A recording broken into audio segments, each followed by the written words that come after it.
नमस्कार, आओ मिलकर सीखे चैनल पर आपका हार्दिक स्वागत है। इस वीडियो में मैं लेकर आया हूँ कक्षा 6 इतिहास की दैनिक और वार्षिक पाठ योजना, जिसमें प्रकरण लिया है प्राचीन काल में व्यापार। इसमें शिक्षण बिंदु है व्यापार एवं व्यापारियों की जानकारी, समुद्री तटों द्वारा व्यापार, रेशम मार्ग। तो चलिए शुरू करते हैं। प्रेजेंट बाय आओ मिलकर सीखें।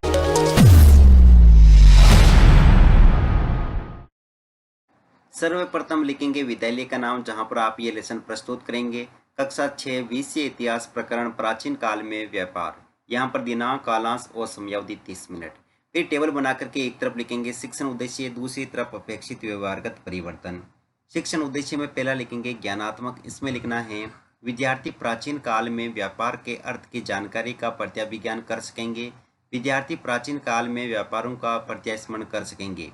अवबोधात्मक, विद्यार्थी प्राचीन काल में भारत के व्यापार को स्पष्ट कर सकेंगे। विद्यार्थी प्राचीन काल में व्यापार व आधुनिक व्यापार के मध्य तुलना कर सकेंगे।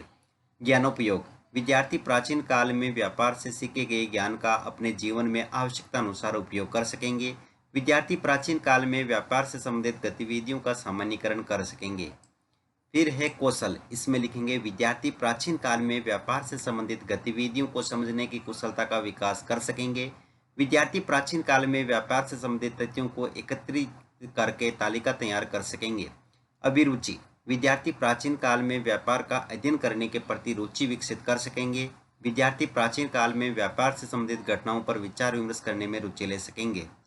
अभिवृत्ति, विद्यार्थी प्राचीन काल में व्यापार में भारत के व्यापार के प्रति सकारात्मक दृष्टिकोण का विकास कर सकेंगे।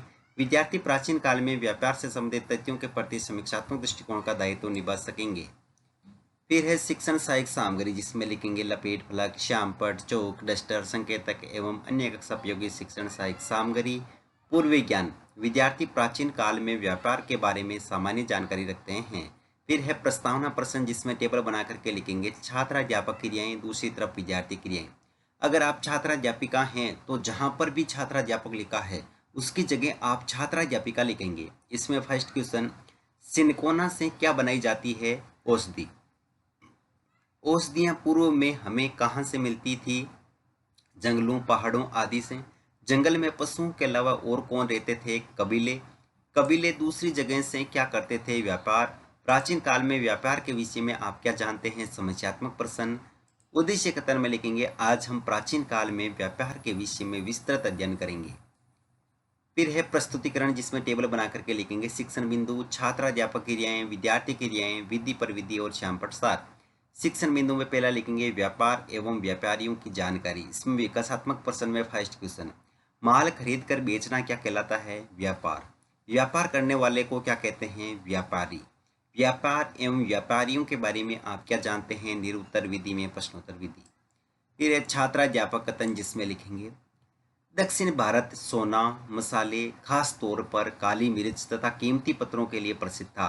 काली मिर्च की रोमन साम्राज्य में इतनी मांग थी कि इसे काले सोने के नाम से जाना जाता था। व्यापारी इन सामानों को समुद्री जहाजों और सड़कों के रास्ते रोम पहुंचाते थे। दक्षिण भारत में ऐसे अनेक रोमन सोने के सिक्के मिले हैं।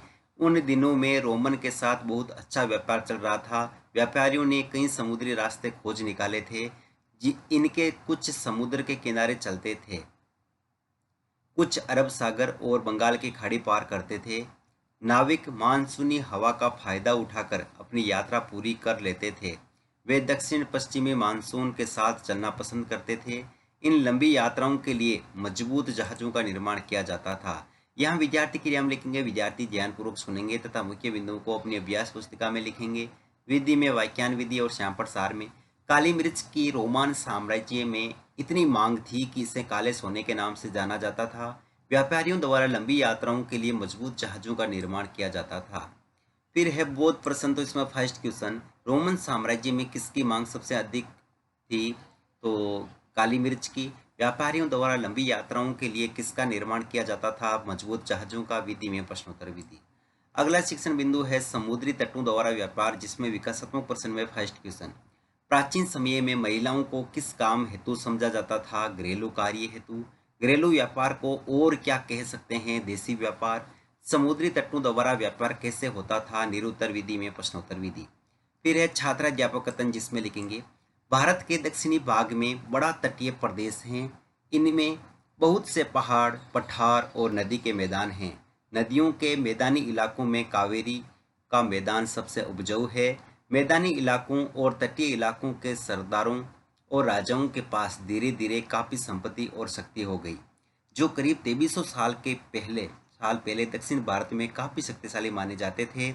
इसके लगभग 200 वर्षों के बाद पश्चिम भारत में सातवाहन नामक राजवंश का प्रभाव बढ़ गया था। सातवाहनों का सबसे प्रमुख राजा गौतमी पुत्र श्री सातकर्णी था। कभी सातवाहन शासक दक्षिणापथ के स्वामी कहे जाते थे। दक्षिणापथ का शाब्दिक अर्थ दक्षिण की ओर जाने वाला रास्ता होता है। यहाँ विद्यार्थी क्रिया में लिखेंगे, विद्यार्थी ध्यानपूर्वक सुनेंगे तथा मुख्य बिंदुओं को अपनी अभ्यास पुस्तिका में लिखेंगे। विधि में वाक्यान विधि और शांपट सार में भारत के दक्षिणी भाग में बड़ा तटीय प्रदेश हैं। इनमें नदियों के मैदानी इलाकों में कावेरी का मैदान सबसे उपजाऊ है।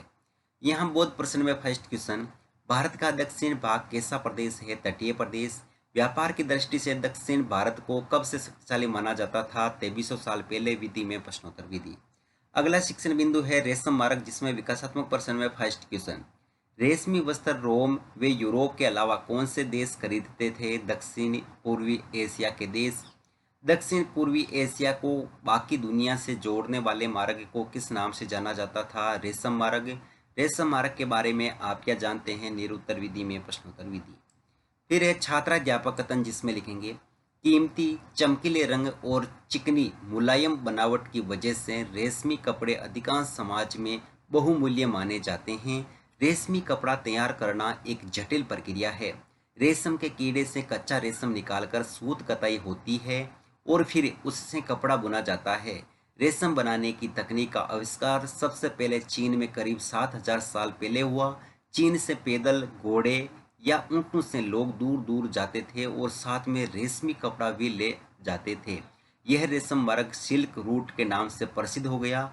चीन के शासक ईरान और पश्चिमी एशिया के शासकों को उपहार के तौर पर रेशमी कपड़े बेचते थे। यहाँ विद्यार्थी क्रिया में लिखेंगे, विद्यार्थी ध्यानपूर्वक सुनेंगे तथा मुख्य बिंदुओं को अपनी अभ्यास पुस्तिका में लिखेंगे।